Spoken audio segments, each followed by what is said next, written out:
जी गुरुदेव। तो कल के श्लोक में अर्जुन ने प्रार्थना की थी भगवान को कि आप कौन हैं। वो डर गए भगवान का रूप देखकर और भयभीत हो गए। तो उनको लगा कि भगवान जो है अप्रसन्न है, वो नाराज हो गए हैं, इसलिए ऐसा उग्र रूप दिखा रहे हैं। तो उन्होंने प्रार्थना की कि मैं आपको नहीं जान पा रहा हूँ भली भांति आपको तत्व से, तो फिर मैं आपको जानने की इच्छा रखता हूँ, मैं जानना चाहता हूँ तत्व से। तो इस जो अर्जुन का प्रश्न था, इसका उत्तर भगवान आगे के 2 श्लोकों में देते हैं। तो इस श्लोक का संबंध क्या है? पूर्व श्लोक में अर्जुन ने प्रार्थना पूर्वक जो प्रश्न किया था, उसका यथार्थ उत्तर भगवान आगे के श्लोक में देते हैं। भगवान कहते हैं, श्री भगवानुवाच लोका कालोऽस्मि लोकक्ष्य कृत् प्रवृद्धो लोकान् समाहर्तुमिह प्रवृत्तः ऋतेऽपि त्वान्न भविष्यन्ति सर्वे येव स्थिताः प्रत्यनीकेषु योधाः। संपूर्ण लोकों का नाश करने वाला बड़ा हुआ काल मैं हूँ और इस समय मैं इन सब लोगों का संहार करने के लिए यहाँ पर आया हूँ। और तुम्हारे प्रतिपक्ष में जो योद्धा लोग खड़े हैं, वे सब तुम्हारे युद्ध किए बिना भी नहीं रहेंगे। ये तुम्हें बताने के लिए मैं ये आया हूँ, ये भगवान कहते हैं। तो इसकी क्या व्याख्या है? भगवान का विश्व रूप विचार करने पर बहुत विलक्षण मालूम देता है, क्योंकि उसको देखने में अर्जुन की दिव्य दृष्टि भी पूरी तरह से काम नहीं कर रही है और वे विश्व रूप को कठिनता से देखे जानने योग्य बताते हैं। पहले तो अर्जुन बिल्कुल ही नहीं समझ पा रहे थे, देख ही नहीं पा रहे थे, फिर दिव्य दृष्टि दे दी तो भी वो दिव्य दृष्टि भी असमर्थ है भगवान को पूरी तरह से देख पाने में। दुर्निरीक्ष्य समन्तात्, यहाँ भी वे भगवान से पूछ बैठते हैं कि उग्र रूप वाले आप कौन हो। ऐसा मालूम देता है कि अर्जुन भयभीत होकर ऐसा प्रश्न पूछते हैं। ऐसा क्योंकि अगर अर्जुन भयभीत होकर ऐसा नहीं पूछते तो भगवान और भी अधिक विलक्षण रूप से प्रकट होते चले जाते, परंतु अर्जुन के बीच में ही पूछने से भगवान ने आगे का रूप था दिखाना बंद कर दिया, मूवी बंद कर दी भगवान ने, और अर्जुन के प्रश्न का उत्तर देने लग गए। तो क्या कहते हैं, उन्होंने पूछा क्या था अर्जुन ने कि उग्र रूप वाले आप हो कौन। उसके उत्तर में विराट रूप भगवान कहते हैं कि मैं संपूर्ण लोकों का क्षय करने वाला बड़े भयंकर रूप से बड़ा हुआ अक्षय काल हूँ, अविनाशी काल हूँ मैं। फिर अर्जुन ने और क्या पूछा था कि मैं आपकी प्रवृत्ति को नहीं जान पा रहा हूँ। लोकान समाहर्तुम प्रवृत्तः ना ही प्रजा नामी तब प्रवृत्तिम, अर्थात आप यहाँ क्या करने आए हैं। इसके उत्तर में भगवान ने कहा कि मैं इस समय दोनों सेनाओं का संहार करने के लिए ही यहाँ पर आया हूँ। फिर अर्जुन ने, तुमने पहले कहा था कि मैं युद्ध नहीं करूंगा, है ना, तो क्या तुम्हारे युद्ध किए बिना ये प्रतिपक्षी नहीं मरेंगे ना। अर्जुन को एक तरह से जैसे भगवान क्वेश्चन कर रहे हैं, अर्थात तुम्हारे युद्ध करने और ना करने से कोई फर्क नहीं पड़ने वाला, कारण कि मैं सबका संहार करने के लिए प्रवृत्त हुआ हूँ। यह बात तुमने विराट रूप में देख ली है कि तुम्हारे पक्ष की और विपक्ष की दोनों सेनाएं मेरे भयंकर मुखों में प्रविष्ट हो रही हैं। यहाँ एक शंका होती है कि अर्जुन ने अपनी और कौरव पक्ष की सेना के सभी लोगों को भगवान के मुखों में जाकर नष्ट होते हुए देखा, तो फिर यहाँ भगवान ने केवल प्रतिपक्ष की बात क्यों कही कि तुम्हारे युद्ध किए बिना भी ये प्रतिपक्षी नहीं रहेंगे, ऐसा क्यों कहा भगवान ने। इसका समाधान है कि अगर अर्जुन युद्ध करते तो केवल प्रतिपक्षियों को ही मारते और युद्ध नहीं करते तो प्रतिपक्षियों को नहीं मारते। अतः भगवान कहते हैं कि तुम्हारे मारे बिना भी प्रतिपक्षी नहीं बचेंगे, अर्थात काल रूप से मैं सबको खा जाऊंगा। कि नष्ट तो सबको ही होना है, इधर वालों को भी होना है, उधर वालों को भी होना है, लेकिन अर्जुन क्या अपने आप को कर्ता भाव कहाँ लगा रहे थे कि मैं युद्ध करूंगा तो प्रतिपक्ष के लोग मारे जाएंगे, अपने पक्ष वालों का तो वो कुछ चिंतन ही नहीं ज़्यादा कर रहे थे। उनको अपना ज़्यादा ये था कि प्रतिपक्षी जो हैं मारे जाएँगे मेरे हाथों से। तो भगवान कहते हैं कि वो तुम्हारे युद्ध किए बिना भी मारे जाएँगे, क्योंकि मैं काल रूप से सबको खा जाऊँगा। तात्पर्य यह है कि इन सब का संहार तो होने वाला ही है, तुम केवल अपने युद्ध रूप कर्तव्य का पालन करो। एक शंका यह भी होती है कि यहाँ भगवान अर्जुन से कहते हैं कि प्रतिपक्ष के योद्धा लोग तुम्हारे युद्ध किए बिना भी नहीं रहेंगे, तो फिर इस युद्ध में प्रतिपक्ष के अश्वत्थामा आदि योद्धा कैसे बच गए? इसका समाधान है कि यहाँ भगवान ने उन्हीं योद्धाओं के मरने की बात कही है जिनको अर्जुन मार सकते हैं और जिनको अर्जुन आगे मारेंगे। अतः भगवान के कथन का तात्पर्य है कि जिन योद्धाओं को तुम मार सकते हो, वे सभी तुम्हारे मारे बिना ही मर जाएंगे। जिनको तुम आगे मारोगे, वे मेरे द्वारा पहले से ही मारे हुए हैं। तो जिस-जिस चीज़ का अर्जुन कर्तापन ले रहे थे, कर्ता भाव जिस-जिस चीज़ में रख रहे थे, तो भगवान उसको कर्ता भाव से हटा रहे हैं कि तुम कर्ता नहीं हो वहाँ पे, वो ऑलरेडी होने वाली चीज़ है, जिसके तुम एक निमित्त बन रहे हो। फिर अगले श्लोक का क्या संबंध है? 33 नंबर श्लोक है। इसमें पूर्व श्लोक में भगवान ने कहा था कि तुम्हारे मारे बिना भी ये प्रतिपक्षी योद्धा नहीं रहेंगे। ऐसी स्थिति में अर्जुन को क्या करना चाहिए? इसका उत्तर भी आगे के 2 श्लोकों में भगवान देते हैं कि एक तो भगवान ने बता दिया कि तुम्हारे युद्ध किए बिना ही ऐसा होने वाला है, सब मरने वाले हैं। अब तुम्हें क्या करना चाहिए ऐसी स्थिति में जबकि ये सब मरने ही वाले हैं, तो तुम्हारा कर्तव्य क्या बनता है? ये भगवान आगे के 2 श्लोक में अर्जुन को बताते हैं।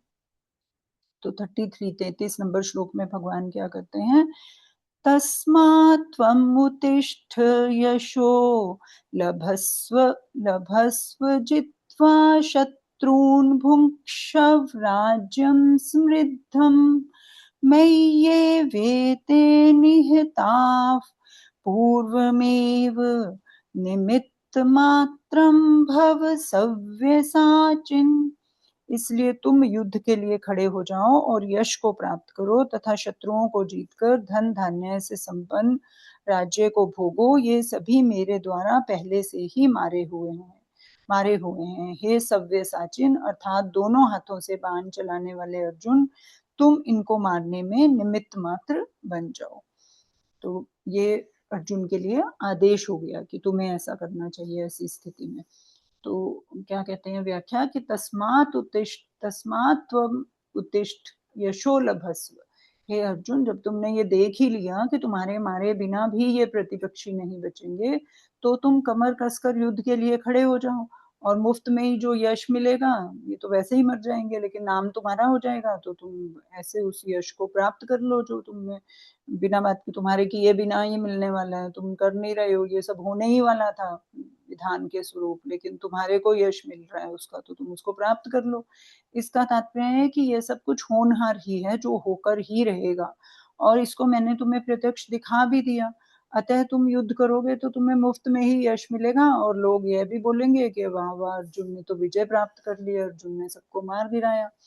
यशोलभस्व कहने का अर्थ यह नहीं है कि यश की प्राप्ति होने पर तुम फूल जाओ कि वाह वाह मैंने विजय प्राप्त कर ली। प्रत्युत तुम ऐसे समझो कि जैसे ये प्रतिपक्षी मेरे द्वारा मारे हुए ही मरेंगे, ऐसे भी यश ऐसे ही यश भी जो होने वाला है वही होगा। जैसे मरना प्रतिपक्षियों का निश्चित है, ऐसे ही यश का होना भी निश्चित है। तो वो जो यश का होना निश्चित है, उस लाभ को तुम प्राप्त करो।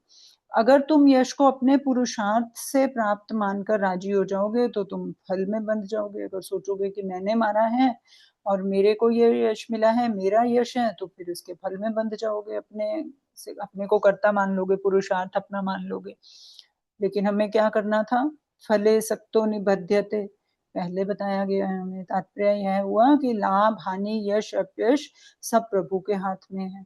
अतः मनुष्य इनके साथ अपना संबंध ना जोड़े, क्योंकि ये सब भी जैसे बाकी सब चीजें होनहार हैं, होने के अंडर हैं, तो ये यश अपयश भी होने के अंडर ही है। तो इसको वैसा ही माने।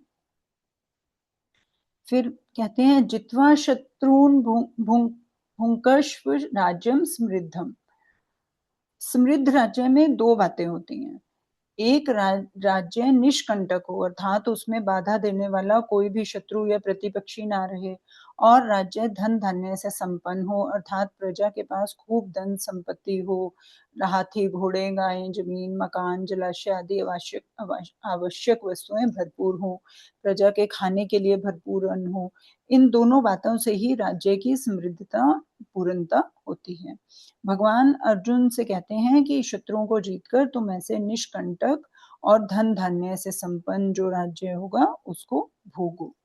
यहाँ राज्य को भोगने का अर्थ अनुकूलता में सुख भोगने से नहीं है, अर्थात यह है कि साधारण लोग जिसे भोग मानते हैं, वो तो सर्वसाधारण लोगों की बात है, जिनको शास्त्रों का तत्व का ज्ञान नहीं है, वो तो इन सब चीजों को भोग मानते हैं। तो उस राज्य को तुम अनायास ही प्राप्त कर लो, क्योंकि वो प्राप्त होने ही वाला है, वैसे भी तुम उसमें कुछ भी करो वैसा ही होने वाला है, तो तुम उसको प्राप्त कर लो। फिर कहते हैं तुम मुफ्त में यश और राज्य को कैसे प्राप्त कर लोगे, इसका हेतु बताते हैं कि यहाँ जितने भी आए हुए हैं उन सबकी आयु ऑलरेडी समाप्त हो चुकी है, अर्थात काल रूप द्वारा ये मेरे द्वारा ये पहले से ही मारे जा चुके हैं। अब कहते हैं निमित्त मात्रम भव सव्य साचिन, बाएं हाथ से बाएं चलाने के कारण अर्थात बाएं हाथ से बाण चलाने के कारण अर्थात दाएं और बाएं दोनों हाथों से बाण चलाने के कारण अर्जुन का नाम सव्यसाची था। अब वो दोनों हाथों से एक साथ बाण चला सकते थे, अलग अलग भी नहीं, दोनों हाथों से अलग अलग एक साथ दोनों हाथों को यूज करके बाण चला सकते थे। तो यहाँ इस नाम से संबोधित करने से अर्जुन से क्या कहते हैं, तुम दोनों हाथों से बाण चलाओ। मतलब क्या हुआ, 100% अपना दो, जितनी क्षमता है तुम्हारी, जितनी कुशलता है वो पूरी तुम लगा दो। ऐसा नहीं है कि ये पता चल गया है कि सब मारे जाने वाले हैं तो तुम अपना कर्म छोड़ दो, वो भी नहीं करना, अपना कर्म तो 100% करना है। तो भगवान ने बोला कि तुम दोनों हाथों से बाण चलाओ, अर्थात युद्ध में अपनी पूरी शक्ति लगाओ, लेकिन मन का भाव क्या होना चाहिए, निमित्त मात्र, कि मैं तो इस कार्य में निमित्त हूँ। निमित्त मात्र बनने का तात्पर्य है कि अपने बल बुद्धि पराक्रम आदि को कम लगाना नहीं है, प्रत्युत इनको सावधानी पूर्वक पूरा का पूरा लगाना है, परंतु मैंने मार दिया, मैंने विजय प्राप्त कर ली, यह अभिमान नहीं करना है, क्योंकि ये सब मेरे द्वारा पहले से ही मारे हुए हैं, इसलिए तुम्हें केवल निमित्त मात्र बनना है, कोई नया काम नहीं करना है। तो भगवान ने एक तरीके से प्रैक्टिकल बताया, जो अभी तक बातें कही थी ना कि ये काम जो है ये तो ऑलरेडी हो रहा है, अब उसमें तुम्हें क्या करना है, तुम्हें 100% अपना देना है, तुम्हें पूरी शक्ति के साथ, पूरी अपनी योग्यता कुशलता के साथ उसमें काम करना है और यश को प्राप्त कर लेना है। और उसमें भी ये याद रखते हुए कि ये सब अब क्या, जब उसको पहले से पता चल गया कि इनको तो भगवान पहले से ही काल रूप से ये मर चुके हैं, ये उसको बात पता चल चुकी है, अब वो कुशलता से युद्ध कर रहा है, तो कहाँ से उसको अभिमान आएगा, आ ही नहीं सकता, क्योंकि उसको पता है ऑलरेडी कि मैं तो निमित्त हूँ, सिर्फ मैं तो, है ना, सिर्फ ऐसे ही दिखाने के लिए कर रहा हूँ संसार में, है ना, वास्तव में तो ये काम कहीं और से पहले ही हो चुका है, लेकिन फिर भी उसमें वो अपनी 100% दे रहे हैं, तो उसको कैसे अभिमान होगा। और जो पहली बात तो अभिमान भी नहीं होगा, क्योंकि उसको पता है मैं कर ही नहीं रहा हूँ, ये ऑलरेडी हो रहे हैं, उन्हीं के अंतर्गत हो रहे हैं, और जो उससे मिलेगा, जब जो काम मैंने किया ही नहीं है, ऑलरेडी विधाता ने किया है, तो फिर उसका अभिमान कैसे होगा, उसके फल के साथ भी नहीं बंधेगा। तो सारी की सारी जो बातें थी चारों के चारों, वो एक इस श्लोका के अंतर्गत आ गई हैं। फिर क्या कहते हैं कि निमित्त मात्र बनकर कार्य करने से अपनी ओर से किसी भी अंश में कोई कमी नहीं रहनी चाहिए, प्रत्युत पूरी की पूरी शक्ति लगाकर सावधानी पूर्वक कार्य करना चाहिए। कार्य की सिद्धि में अपने अभिमान का किंचित मात्र भी अंश नहीं रखना चाहिए। जैसे भगवान श्री कृष्ण ने गोवर्धन पर्वत उठाया तो उन्होंने ग्वाल वालों से कहा तुम लोग भी पर्वत के नीचे अपनी अपनी लाठियां लगाओ। सभी ग्वाल वालों ने अपनी लाठियां लगाई और उनको ऐसा लगने लगा कि हम सबकी लाठियां लगाने से ही पर्वत ऊपर ठहरा हुआ है। वास्तव में पर्वत ठहरा हुआ कहाँ था, भगवान के बाएं हाथ की छोटी उंगली के नाखून पर ठहरा हुआ था। ग्वाल वालों ने जब इस तरह का थोड़ा सा उनको अभिमान हुआ, तब भगवान ने अपनी उंगली थोड़ी सी नीचे कर ली, उंगली नीचे करते ही पर्वत नीचे आने लग गया। तो ग्वाल वालों ने पुकार कर भगवान से कहा अरे दादा मर गए मर गए मर गए। भगवान ने कहा जोर से शक्ति लगाओ, पर वे सबके सब एक साथ अपनी पूरी शक्ति लगाकर भी पर्वत को ऊंचा नहीं उठा सके। तब भगवान ने पुनः अपनी उंगली से पर्वत को ऊंचा ही कर दिया। ऐसे ही साधक को परमात्मा प्राप्ति के लिए अपने बल, बुद्धि, योग्यता आदि को तो कम से कम पूरा का पूरा लगाना चाहिए, जो हमारे पास अवेलेबल है परमात्मा प्राप्ति के लिए साधन, जो भी हमें मिले हुए हैं, जो भी हमारा बल है, बुद्धि है, योग्यता है, उसको तो पूरा का पूरा लगाएँ हम। उसमें हमें किसी भी किंचित मात्र की कमी नहीं रखनी चाहिए। लेकिन परमात्मा का अनुभव होने में बल, उद्योग, योग्यता, तत्परता, जितेंद्रियता, परिश्रम आदि को कारण मानकर अभिमान नहीं करना चाहिए ना। अब क्या अभिमान हो जाए कि मैंने तो इतना शास्त्र पढ़ा इसलिए मुझे तत्व समझ में आ गया, है ना? मैंने तो इतनी भक्ति की इसलिए मुझे भगवान क्या चीज़ है ये पता चल गए या दर्शन हो गए भगवान के। ये गलत है ना? क्योंकि जब परमात्मा का अनुभव हो जाता है तो उसमें हमारा बल, उद्योग, योग्यता, तत्परता, जितेंद्रियता, परिश्रम किसी काम की नहीं है। सिर्फ़ और सिर्फ़ अगर भगवान का, परमात्मा का अनुभव होगा तो परमात्मा की कृपा से ही होगा, ऐसे नहीं हो सकता। तो ये सब लेकिन हमें करना 100% है, अपनी योग्यता को पूरा लगाना है। इस योग्यता को पूरी तरह से लगाने से होगा क्या? हम संसार के साथ नहीं बंधे रहेंगे, वहाँ से हट जाएँगे। और संसार बंधन से हटना एक मुख्य जो है कदम है भगवान की कृपा बरसने के लिए, कि पहले संसार को तो छोड़ो, उसी में फँसे रहोगे तो कैसे कृपा बरसेगी? तो कृपा के पात्र बनने के लिए हमें ये सब चीज़ें करनी है। बाकी जो अनुभव होगा वो इन सब चीज़ों से नहीं होगा, कितने ही शास्त्र पढ़ते रहो, कितनी है ना सत्संग, सेवा, साधना जो मर्ज़ी करते रहो, कुछ नहीं होने वाला। जब तक भगवान की कृपा नहीं होगी, तब तक कुछ नहीं होगा। ऐसे कहते हैं ना कि गुरु के बारे में भी यही कहते हैं, हम किसको गुरु बना रहे हैं उससे कोई फ़र्क नहीं पड़ता, किसी को भी जाके बोल दें कि आप मेरे गुरु हैं जी, है ना? या मान लो जो भी है। लेकिन गुरु किसको अपना शिष्य स्वीकार करते हैं, किसको नामदान दे देते हैं, किसको मंत्र दे देते हैं।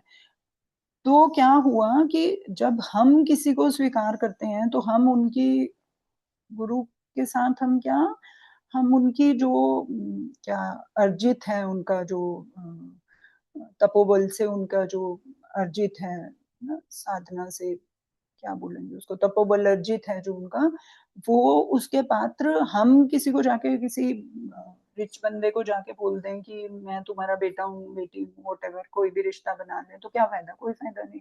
वो थोड़ी हमें अपना धन दे देगा। लेकिन अगर कोई किसी को एडॉप्ट कर ले, तो वो देगा ना उसको, जो भी कुछ देना होगा। संसार में ऐसे ही होता है। ऐसे ही जब गुरु अपना शिष्य स्वीकार कर लेते हैं किसी को, तो उनके जो भी साधना से अर्जित तपोबल होता है, जो भी उनका इतना एनलाइटनमेंट का पार्ट होता है, तो वो अंश जितनी भी पात्रता होती है, वो शिष्य को दे देते हैं। तो वो उससे क्या होता है, उससे उसी से उसका कल्याण होता है। ऐसे नहीं होता कि किसी को भी कुछ भी बोल दो जाकर और कहीं भी कुछ भी करते रहो। जो योग्य गुरु होते हैं, जो एनलाइटेंड गुरु होते हैं, अगर वो किसी को अपना शिष्य स्वीकार कर लेते हैं, तो वो जो अपना अंशदान देते हैं अपनी तपोबल का, उससे शिष्य का उद्धार होता है। जो गुरु कहते हैं ना कि मैं तुम्हारा उद्धार कर दूँगा, तो कैसे कर देंगे वो? कहीं बैठे हैं वो, कहीं बैठे हैं, ना शास्त्र पढ़ रहे हैं, आजकल के ज़माने में कहाँ पॉसिबल है। पहले तो गुरुकुल वगैरह होते थे तो चलो फिर भी पॉसिबल था, लेकिन अब तो पॉसिबल ही नहीं। तो अब तो एक ही पॉसिबिलिटी यही है बस कि वो अपना जो है सूक्ष्म लेवल पर ट्रांसमिट कर देते हैं अपना तपोबल और उससे जो है सिद्धि उनकी अ, सिद्धि तो क्या मतलब उनका अ, पाथ जो है वो ईज़ी हो जाता है। तो इसी तरह अगर भगवान की भगवत प्राप्ति होती है तो फिर वो भगवान की कृपा होती है। गुरु की कृपा से क्या है आपका पाथ ईज़ी होता है। ये 2 चीज़ें हैं। फिर कहते हैं कि भगवान ने भी गीता में कहा कि शाश्वत अविनाशी पद की प्राप्ति जो है मेरी कृपा से ही होगी और संपूर्ण विघ्नों को मेरी कृपा से ही तर जाएगा। इससे यह सिद्ध हुआ कि केवल निमित्त मात्र बनने से साधक को परमात्मा की प्राप्ति हो जाती है।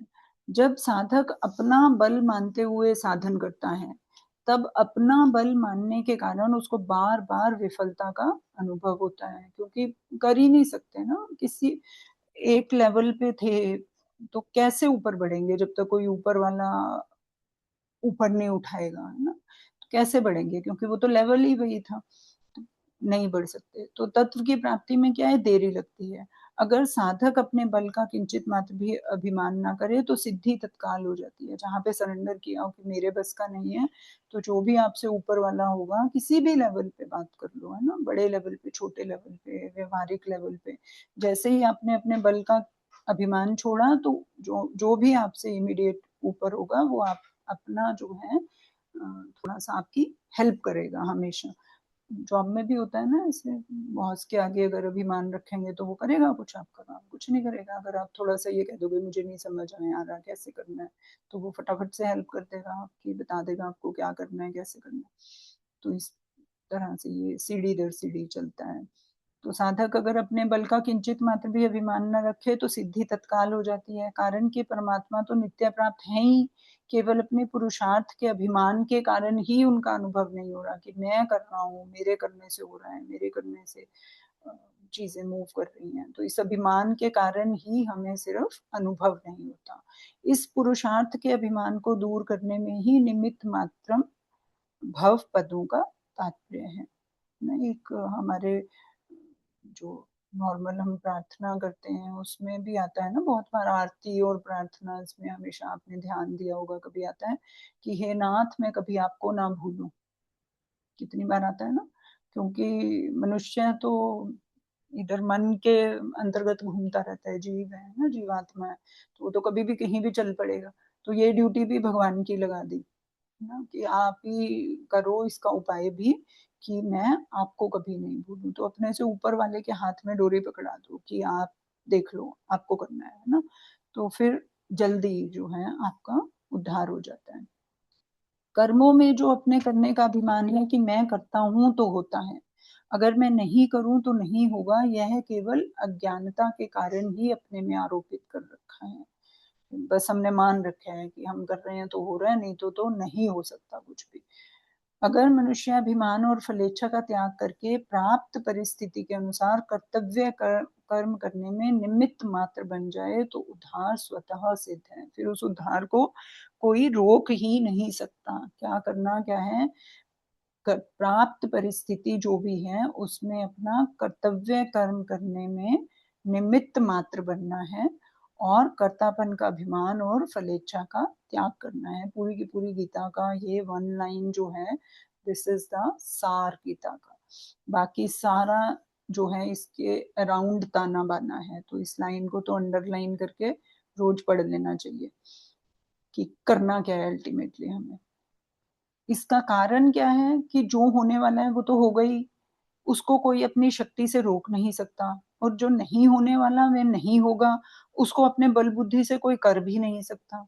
अतः सिद्धि असिद्धि में सम रहते हुए कर्तव्य कर्मों का पालन किया जाए तो मुक्ति स्वतः सिद्ध है। बंधन, नरकों की प्राप्ति, 84 लाख योनियों की प्राप्ति, ये सभी कृति साध्य हैं और मुक्ति, कल्याण, भगवत प्राप्ति, भगवत प्रेम आदि अभी स्वतः सिद्ध है ना? ये जो चीजें हैं ना, बंधन, नरकों की प्राप्ति, 84 लाख योनियां, ये हम अर्जित करते हैं अपने कर्मों से। इनको कर करके हम ये सब अर्जित करते हैं, जबकि मुक्ति, कल्याण, भगवत प्राप्ति, भगवत प्रेम अभी की अभी अवेलेबल है, उसकी तरफ हम ध्यान ही नहीं देते हैं। वो राइट नाउ है, वो हमारा क्योंकि स्वरूप है, लेकिन उसको ना छोड़ के हम ये इन चीजों के पीछे भागते रहते हैं और इन चीजों को अर्जित करते रहते हैं। फिर परिशिष्ट भाव क्या है? निमित्त मात्रम भव सव्य साचिन। निमित्त मात्र बनने का तात्पर्य यह नहीं है कि नाम मात्र के लिए कर्म करो कि जो होना है वो तो होगा ही होगा, मेरे को क्या है, ढीला ढाला जाके खड़ा हो जाता हूँ, जो होना है वो तो होगा ही होगा, है ना? इसका मतलब ये नहीं है। इसका मतलब है कि अपनी पूरी की पूरी शक्ति लगाओ, पर अपने को कारण मत मानो, अर्थात अपने उद्योग में कभी भी कमी मत रखो और अपने में अभिमान भी मत करो। भगवान ने जो कुछ बल, विद्या, योग्यता आदि दी है वह सब लगाने के लिए ही दी है। जो भी दिया है आपको, वो सभी दिया इसलिए गया है कि इसको यूज करना है उस कर्तव्य कर्म के लिए, उस निमित्त मात्र में जो भी आपको करना है, जो भी काम आपके सामने आया है उसमें करने के लिए ही ये सब बल, बुद्धि, विद्या दी गई है। अगर दी नहीं होती तो कैसे लगाते, है ना? होती ही नहीं तो कैसे, बुद्धि होगी ही नहीं तो कैसे करोगे, है ना? परंतु अपना पूरा बल लगाकर, आदि लगाकर हम उसको प्राप्त नहीं कर सकते, प्राप्ति तो उनकी कृपा से ही होगी। भगवान ने अपनी ओर से हमारे पर कृपा करने में कोई कमी नहीं छोड़ी है। जैसे बछड़ा एक थन से ही दूध पीता है, भगवान ने गाय को 4 थन दिए हैं। ऐसे ही भगवान चारों तरफ से हमारे पर कृपा कर रहे हैं। हमें तो निमित्त मात्र बनना है। अर्जुन के सामने तो युद्ध था, इसलिए भगवान उनसे कहते हैं कि निमित्त मात्र बनकर युद्ध करो, तुम्हारी विजय होगी।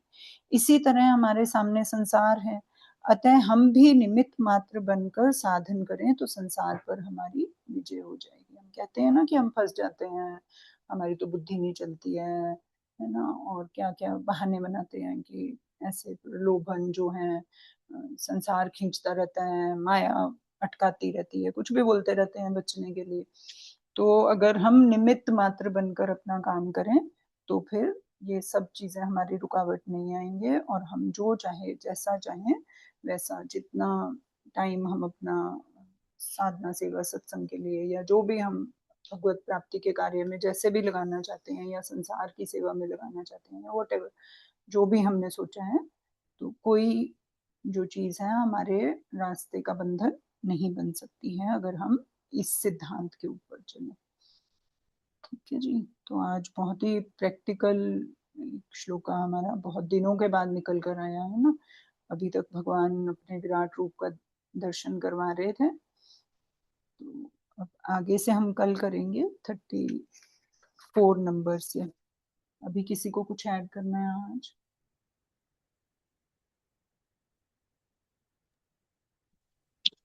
जय गुरुदेव। जय गुरुदेव जी। जय गुरुदेव। आवाज आ रही है अनिल जी आपकी? हाँ आ रही है। हम्म। हाँ आज वाला काफी प्रैक्टिकल है। हम्म। सारा कोई जितना, क्लियर उन्होंने हाँ 100% में देना है।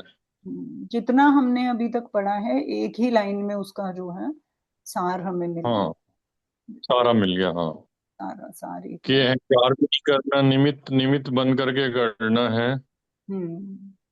और पूरा 100% देना है, मन बुद्धि सब जो भी हमें मिला हुआ है पूरा उसको यूज करना है। हाँ, और धैर्य पूर्वक रहना है, क्योंकि जब भी हाँ, प्राप्ति तो धैर्य कृपा पूर्वक से रहे। ही हुई। धैर्य हाँ पूर्वक प्राप्ति अपना। हाँ समता और धैर्य में फर्क होएगा ना। समता का जैसे तो, समता तो वर्तमान स्थिति से रिलेटेड है ना, वर्तमान में क्या हो रहा है उसमें हमें सम रहना है। रिजल्ट अच्छा है बुरा है हमारे अनुरूप है नहीं है, वो समता हो गई, प्रेजेंट हम्म, टेंस में हो गया। और धैर्य हो गया फ्यूचर के लिए, कभी हम निमित्त मात्र बनकर भी कोई काम कर रहे हैं मान लो, लेकिन हमें उसके फल हम्म, की इच्छा रहे हो कि मान लो 1 घंटे में ऐसा हो जाए, 2 घंटे में ये कर रहा हूँ तो मैं, है ना, 5 साल हो गए मुझे तो भक्ति करते हुए, अभी तक तो कुछ हुआ नहीं, है ना, भगवान मेरी तो बुद्धि भी चेंज नहीं हुई, भगवान के दर्शन भी नहीं हुए, या वॉट एवर जो भी हमने सोचा होगा कि हम ये काम कर रहे हैं तो इसका रिजल्ट ये होगा, वॉट एवर। तो अगर नहीं हुआ वो उतने टाइम में, देन वॉट? तो हमारा धैर्य वो हो सकता है। तो वो निरंतर और धैर्य पूर्वक हमें जो है लगे रहना है अपना, जब होगा तब हम्म, होगा वो। उसके लिए भी शबरी का था, कौन था कि जब तक प्राण है तब तक राम राम करते रहो, कभी तो राम को याद आएगी, है ना, ऐसा कुछ भजन है ना हम्म, कि कभी तो राम को याद आएगी, कि कोई बुला रहा है उनको।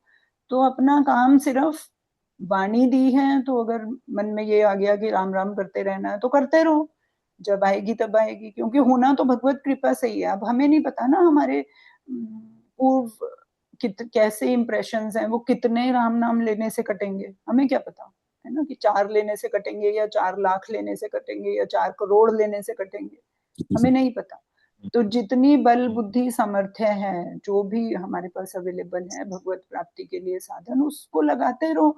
जब हमारा इंप्रेशन साफ हो जाएंगे, जब प्योर स्लेट हो जाएगी, तो भगवान अपने आप से तत्व ज्ञान दे देंगे या दर्शन दे देंगे, या जो भी करेंगे, जो करना होगा उनको करेंगे, हमें क्या लेना, है ना, तो उनको करना है। That way.